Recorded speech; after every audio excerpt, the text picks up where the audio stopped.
This channel does not promote any violent, harmful, or illegal activities. All content provided by this channel is meant for an educational purpose only. নমস্কার, সুপ্রভাত। Morning super prime টাইমে আপনাদের স্বাগত জানাই। আমি শুভজিৎ রয়েছি আপনাদের সামনে। সকাল 8টা মানেই 8টায় 8 রিপোর্টার এক্সক্লুসিভ গুরুত্বপূর্ণ খবরের লেটেস্ট আপডেট সমেত আপনাদের কাছে নিয়ে আসবো। আমি শুভজিৎ আজ সকালে রয়েছি। আরজি করের অচল অবস্থা নিয়ে প্রথমে আমরা সেই খবরে চোখ রাখবো। আরজি করের যে অচল অবস্থা তা কিন্তু অব্যাহত। তার কারণ চিকিৎসকেরা কর্মবিরতির সিদ্ধান্ত নিয়েছেন। জরুরি বিভাগ ছাড়া সব বিভাগই বন্ধ রয়েছে, ফলে খুব স্বাভাবিকভাবেই রোগীরা চরম ভোগান্তির শিকার। রাতভর অবস্থানে আন্দোলনকারীরা কার্ড দেখিয়ে তবেই হাসপাতালে ঢুকতে পারছেন রোগীর পরিবারের লোকজন। আজ সকাল থেকেই আরজি কর হাসপাতালে এমার্জেন্সি পরিষেবা ছাড়া অন্যান্য সমস্ত পরিষেবা বন্ধ রাখা হয়েছে। তবে এমার্জেন্সি পরিষেবার ক্ষেত্রেও ক্রিটিক্যাল পেশেন্ট ছাড়া অন্য কোনো পেশেন্টকে কিন্তু পরিষেবা দেওয়া হচ্ছে না। এই আরজি কর হাসপাতালে দিন দিন যেন নিরাপত্তার ছবিটা আরও বেশি বেড়ে যাচ্ছে, কারণ পুলিশি যে ব্যবস্থা সেই ব্যবস্থা অনেকটাই বেশি করা হয়েছে। এবং আজকে থেকে যে সিস্টেমটা করা হয়েছে যে এই হাসপাতালের গেটের বাইরে সেখানে কিন্তু রোগীর পরিবারের লোকেরা তারা আসছেন এবং তাদেরকে সিকিউরিটি গার্ড যারা রয়েছেন তারা এই পরিবারের লোকেদের হাসপাতাল থেকে যে কার্ড দেওয়া হয়েছে সেই কার্ড দেখিয়ে কিন্তু তাদেরকে ভেতরে প্রবেশ করতে দেওয়া হয়েছে। আরজি কর হাসপাতালের যে নিরাপত্তা সেই নিরাপত্তা নিয়ে কিন্তু প্রশ্নের মুখে ছিল, বড় প্রশ্নের মুখে, এবং এই বিষয়টিকে সামনে রেখে নিরাপত্তা ব্যবস্থা জোরদার করা হচ্ছে রোজই। আজও এই যে গেটটা রয়েছে অর্থাৎ হাসপাতালের যে গেট, সেই গেটে যে সমস্ত পেশেন্টরা আসছেন তারা কিন্তু ভেতরে যেতে পারছেন না। এখানে যারা আন্দোলনকারী চিকিৎসকেরা রয়েছেন তাদের সাথে তার পরিবারের লোকেরা কথা বলছেন, তারপরেই কিন্তু ক্রিটিক্যাল পেশেন্ট হলে তাদেরকে চিকিৎসার জন্য ভেতরে নিয়ে যাওয়া হচ্ছে। আমাদের তো আলটিমেটাম দেওয়া আছে যে আমাদের দাবিগুলো যদি সময়ের মধ্যে না মানা হয় তাহলে আমরা এমার্জেন্সি পরিষেবা বন্ধ করতে চলেছি। আপাতত খুবই জরুরি যে রুগীগুলো আসছে তাদেরকে একদম ফেরানো সম্ভব হচ্ছে না। খুবই আশঙ্কাজনক যারা তাদেরকে দেখা হচ্ছে, সেটাও কতক্ষণ দেখাবে ডিপেন্ড করছে আমাদের দাবি কত তাড়াতাড়ি মাঝে তার উপর। হাসপাতালের যে নিরাপত্তা, চিকিৎসকদের নিরাপত্তা সুনিশ্চিত করতে হবে, এই দাবিতে কিন্তু আজ দিনভর আন্দোলন চালিয়ে যাবে এবং কর্মবিরতি চালিয়ে যাবে চিকিৎসকেরা। ক্যামেরা অমিত দাসের সাথে সোমা দাস, TV9 বাংলা, কলকাতা। আরজি করের এই ঘটনায় সৌরভ গঙ্গোপাধ্যায় কি বলছেন? তিনি বলছেন আরজি করে যে ঘটনা ঘটেছে তা ভয়ঙ্কর এবং দুর্ভাগ্যজনক, কঠোর ব্যবস্থা নেওয়া উচিত। তিলোত্তমার ধর্ষণ খুনের প্রতিবাদে এভাবেই সরব হয়েছেন সৌরভ গঙ্গোপাধ্যায়। প্রতিবাদ ছড়িয়েছে দেশ জুড়ে। আজ থেকে কর্মবিরতির ডাক দিয়েছে রেসিডেন্ট ডক্টরস অ্যাসোসিয়েশন। চিঠি দেওয়া হয়েছে কেন্দ্রীয় স্বাস্থ্যমন্ত্রীকেও। কলকাতা মেডিকেল কলেজ এবং SSKM এর চিকিৎসকরাও আন্দোলন চালিয়ে যাবেন বলে ঘোষণা করে দিয়েছেন। Very unfortunate. A strict action neoya uchit. There should be strict action against it. It's terrible. Really terrible. জীবন রক্ষার জন্য মানুষ যেখানে ছুটে যান সেই মেডিকেল কলেজ ও হাসপাতালের মধ্যেই চিকিৎসক পড়ুয়া তিলোত্তমার সম্ভ্রম আর জীবন দুই শেষ করে দিল আততায়ী। জঘন্য এই ঘটনার প্রতিবাদে এবার মুখ খুললেন সৌরভ গঙ্গোপাধ্যায়। সব জায়গায় সব কিছু সম্ভব, তাই সেরকমভাবে CCTV ক্যামেরাস সিকিউরিটি সিস্টেম তৈরি রাখা উচিত। এটা যে কোনো জায়গায় হতে পারে, কোইন্সিডেন্টলি হসপিটালেই হোক, but strict action should be taken. It's not correct, it's very wrong. না, আমার মনে হয় না একটা স্ট্রে ইনসিডেন্টে সবাইকে সমস্ত কিছুকে নিরাপদ না মনে করাটা ঠিক নয়। It is just one of the incidents. পৃথিবীতে সব জায়গায় এরকম করে অ্যাক্সিডেন্টস হয়, but this has to be strictly tell. This is so wrong. মেয়েদের নিরাপত্তা পশ্চিমবাংলা, ভারতবর্ষে সব জায়গায় আছে। তো India is a fantastic country, so is West Bengal. It's a great state, a great city we live in. তো একটা ইনসিডেন্ট দিয়ে জাজ করা উচিত নয়, but strict action should be taken. অনেক প্রশ্ন উঠছে, অনেক তথ্য সামনে আসছে, কিন্তু সত্যিটা কি? অপরাধী কে? তা কবে জানা যাবে?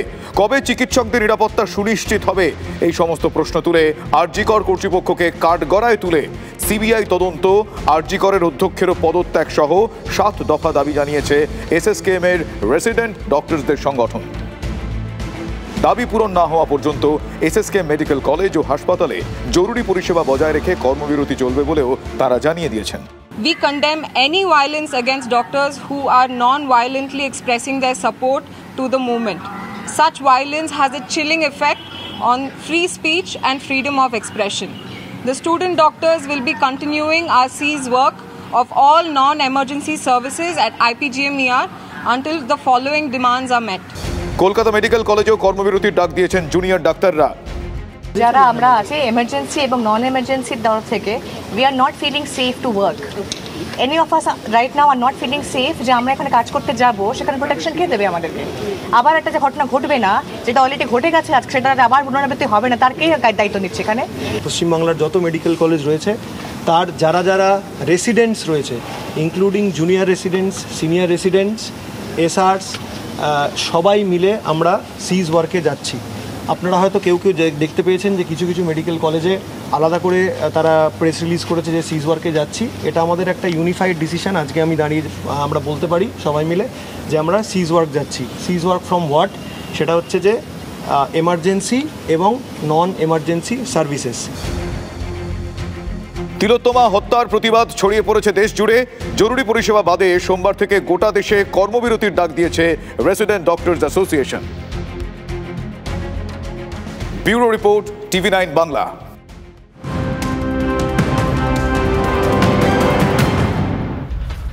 এই মুহূর্তের বড় খবর, ওড়িশায় হেনস্থার শিকার বাংলার শ্রমিকরা। ওড়িশার মুখ্যমন্ত্রীর সঙ্গে কথা উদ্বিগ্ন মমতা বন্দ্যোপাধ্যায়। পরিযায়ী শ্রমিকদের পাশে থাকার আশ্বাস রাজ্যের।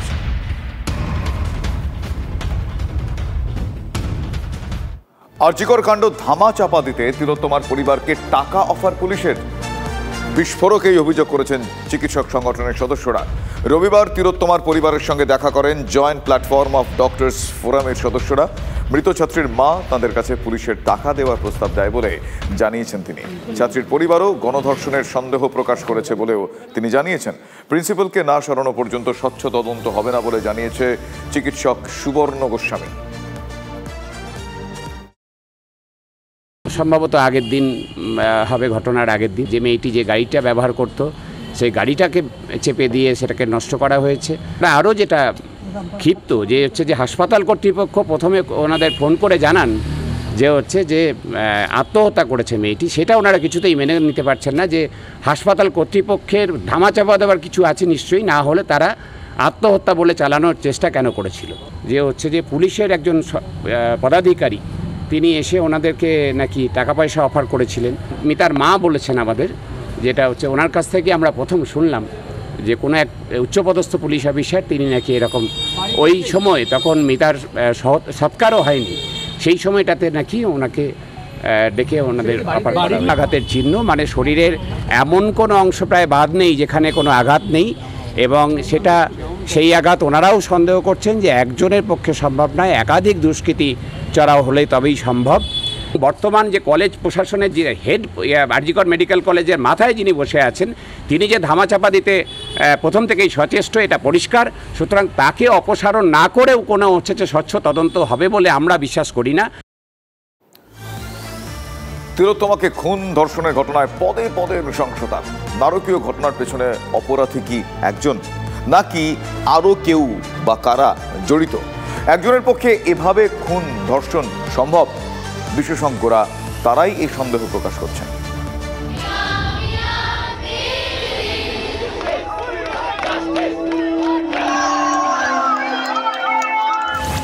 তিলোত্তমা হারিয়েছে তিলোত্তমা, হারিয়েছে নারকীয় নৃশংসতার অভিঘাতে।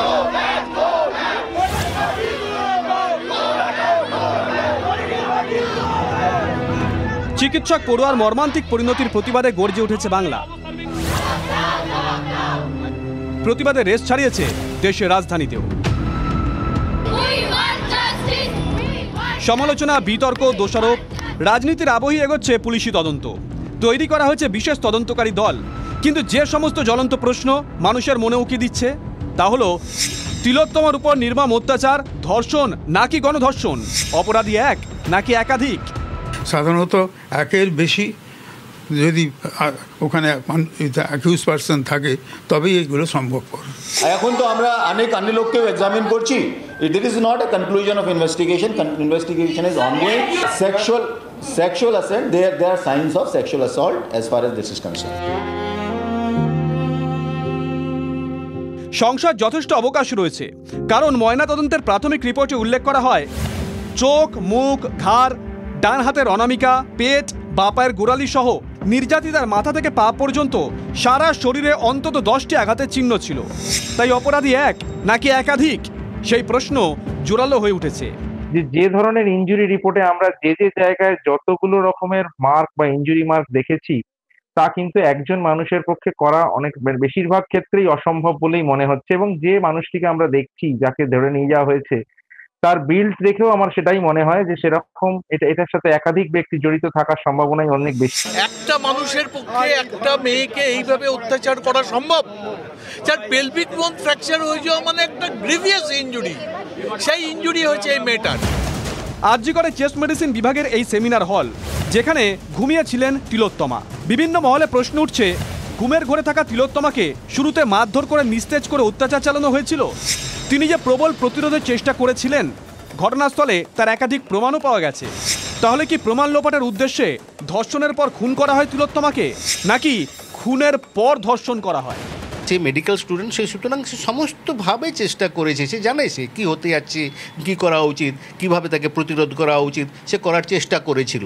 তার জন্যই তো মুখ তার বন্ধ করা হয়েছিল, মুখ পেরেছিল, তারপর শর্টলিং করেছিল, লাস্ট অবধি তাকে মেরে ফেলার কারণ হচ্ছে তার একদম সেই মুখ বন্ধ করে গলা বন্ধ, কারণ সে এতটাই উন্মাদ ছিল যে তাকে সে যৌন সঙ্গম করতেই হতো, পার্টিকুলারলি গলা টিপলে। কারণ উইদিন 2 or 3 মিনিটসের মধ্যে একজন লোক কিন্তু আনকনশাস, মরে হয়তো গেল না, কিন্তু আনকনশাস হয়ে যায়।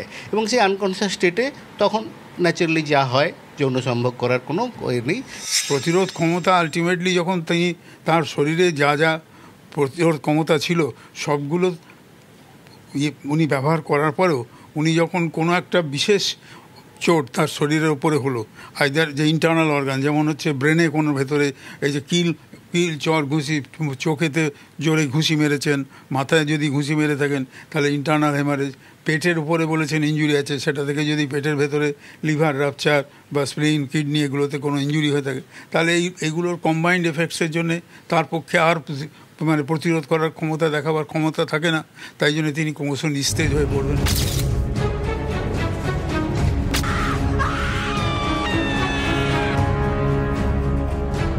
তদন্তের বিষয় এটাও যে নির্যাতনের সময় তরুণীর আর্তনাদ কেউ শুনতে পেলেন না। এ কি আদৌ বিশ্বাসযোগ্য? কলকাতা পুলিশ কবে এই সমস্ত প্রশ্নের উত্তর জনসমক্ষে আনতে পারে? এখন সেটাই বড় প্রশ্ন। সৌরভ দত্ত ও সিজার মণ্ডলের রিপোর্ট, TV9 বাংলা।